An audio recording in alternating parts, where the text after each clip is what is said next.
Well everyone, it's time for us to go and take a look at the Samsung Galaxy A12 and see how this particular phone holds up in 2024. Now, the thing I would definitely tell you about the Galaxy A12 is that this phone probably isn't worth buying anymore, and I probably would not recommend the average person to go ahead and pick up a phone like this, mostly because it's already kind of unsupported with software, and it was like a cheap budget phone kind of back in 2020. The fact that this thing is like 4 years old now pretty much it doesn't make any sense to buy this phone anymore. But there are many phones that I would still recommend buying, and I'll leave those linked down in the description. You can get them from there, and you can help support the channel at the same time. Now, starting off with the outside of the Samsung Galaxy A12, on the front side, what was very interesting was that this phone actually didn't really look that bad. It had a pretty decent size display for it being their A series. You know, it was their cheapest one that they basically made. And with this one, you're getting a 6.5-inch PLS LCD panel.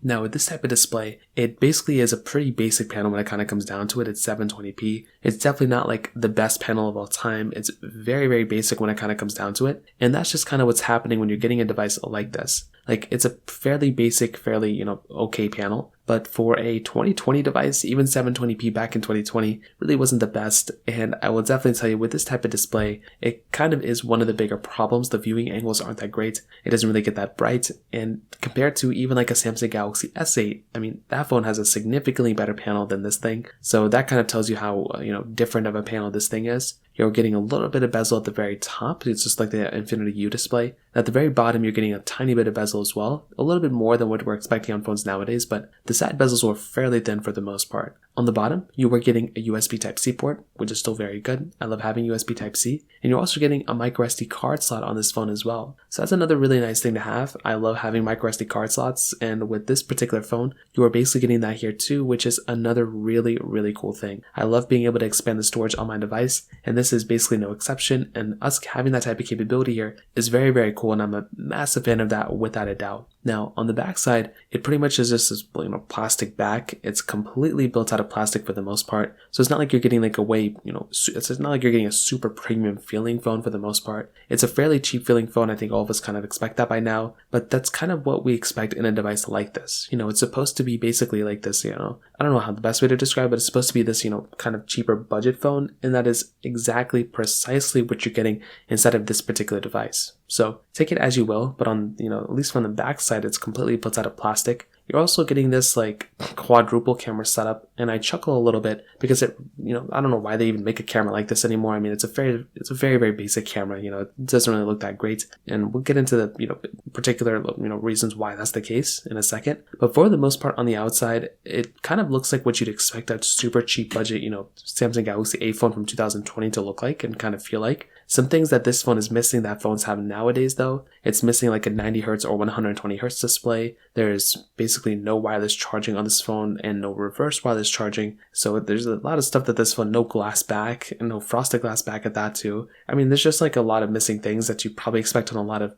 phones nowadays. So kind of keep that in mind. But that's kind of how this phone holds up on the outside, especially from a price tag standpoint. This device really isn't that expensive. I mean, it's less than $100 all over the place. So it can be kind of deceiving a little bit for people to go ahead and buy this phone because it's such a cheap price tag. But that's another big reason why I would probably recommend a majority of people to kind of stay away from this phone, because although it's a cheap phone, it is also a cheap feeling phone at that too. So keep that in mind. In terms of the camera, on the back side, you're getting a 48 megapixel wide angle lens, 5 megapixel ultra wide camera, 2 megapixel macro lens, and then a 2 megapixel depth camera. Then you're getting an 8 megapixel front camera as well. The thing I will definitely tell you about this particular phone, though, in almost every single way, is that, although it's a good phone, like I like this phone a lot in a lot of its own ways, the camera quality of this thing really isn't that great. It's a very, very basic type of camera, and that is kind of what's going on with this type of phone. And when I say basic camera, I mean this camera really is not that great at all. It is a very, very big, I would say it's kind of a big down, like a letdown of this particular lens. Like if you're going through and getting a phone, I mean, this really isn't that great of a camera, which you'd probably expect when you're getting a cheap phone. Like this thing clearly is not that great. So you are getting a very, very cheap camera. You're getting a very cheap phone.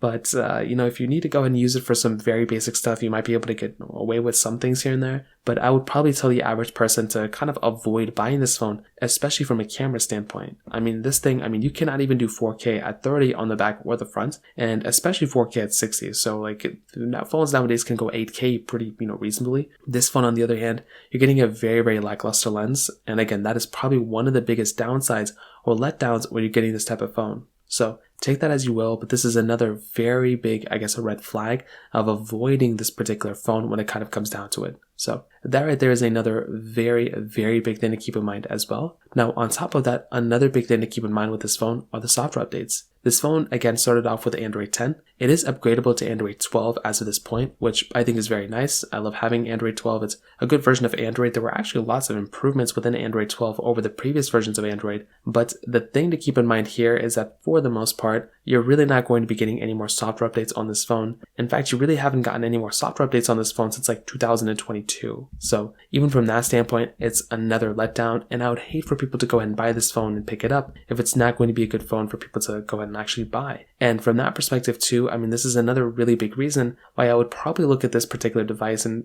have people avoid it, because it just doesn't make any sense to go and buy, especially from a software standpoint, because it's already done getting software updates. So that right there is another very big reason why I would not recommend people to go ahead and buy this phone, again, from this particular standpoint either. So take it as you will, but that's kind of another big, massive thing going on here too. In terms of performance, you're also getting that MediaTek Helio P35 chipset inside with 2, 3, 4, or 6 gigabytes of RAM. So there was just a massive range of RAM that you can get inside of this device, which was always very crazy to me. I don't know why, Samsung does that kind of stuff. It gives you more range, and so you can kind of go in at a cheaper, price tag and go up to a more expensive one if you want to. And with this particular device, you have a massive range for sure. The performance of this phone is also probably, I wouldn't say the biggest letdown, but it is one of those problems that you're getting when you are getting a phone like this, because you're not really getting like an insanely great performing device. This thing is very, very lackluster in the performance sector. Things are glitching all over the place. It doesn't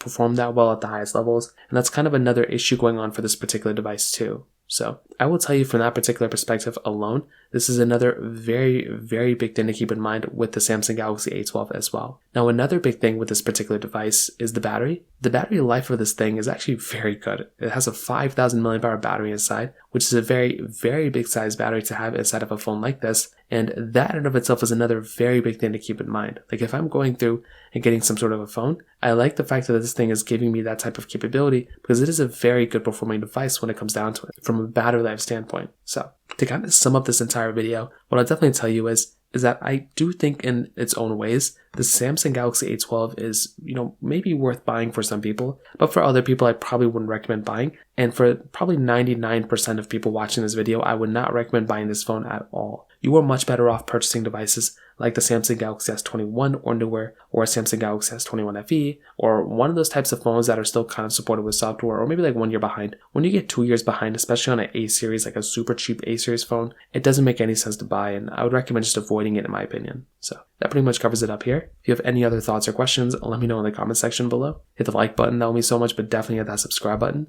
More importantly than everything else, I love every single one of you guys. Hopefully I'll catch you guys in the next video. Peace out till then.